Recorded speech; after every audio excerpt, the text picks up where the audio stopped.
the attention to detail and the amount of effort it takes to create beautiful things. I think that was very influential. I grew up in South Africa. I was born in Zimbabwe, as you said, but my formative years were in Johannesburg, in South Africa. And I grew up in a home that was very creative. My mom was a graphic designer and an artist. So from an early age, I got to see that process, and she was self-taught. My dad was always a handyman around the house, building. I was always helping him, so there was always this sense of making. You know, we had a little workshop.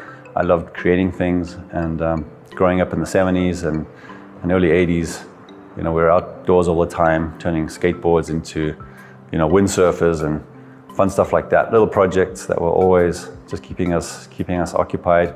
So I think there was a sense of making things, kind of out of necessity, but also fun. For me, it was always fascinating to create things and then and look at what you created. That was really a fun, make something and then spend time observing it. So I think that's a fun kind of back and forth process that I learned at a young age.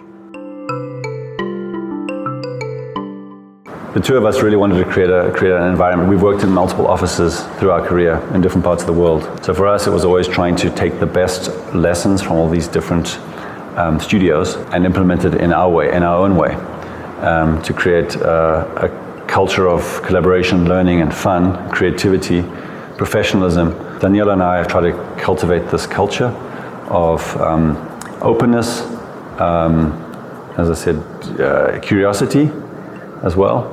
Be curious about the world. The more you can bring to the projects, the richer they will be. Our office space itself is open, as you'll see. There's no hierarchy in terms of the workstations and the way people sit within the office.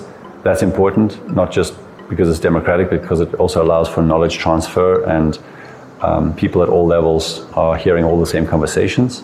We'd rather have it open and shared, so everyone's learning, not just the project they're working on, but from the other projects and all the other experiences.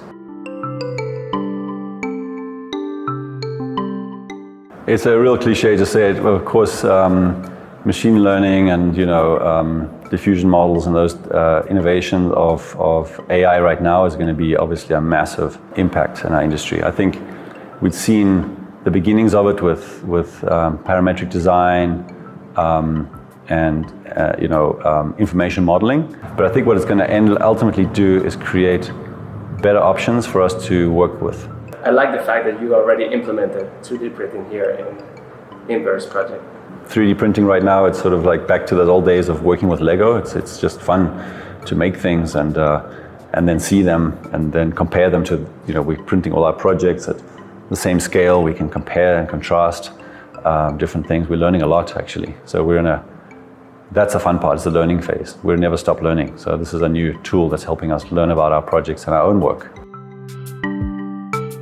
So this tower, we designed it in 2020, just as COVID was getting going, and we didn't have a lot of projects, so we thought we'd create an idea project of the tallest building in Central America, and we thought we'd work with parametric design that's inspired by the forms of trees, so organic shapes, to create a mixed-use tower that is located where the two train lines in Costa Rica intersect. And at the time they were talking about an electric train, which I think is still happening. So it'd be a transportation-oriented project, public transportation-oriented project. And the whole thing was connected by an outdoor walking spiral of basically a trail, a sendero that takes you spiraling to the top of the tower.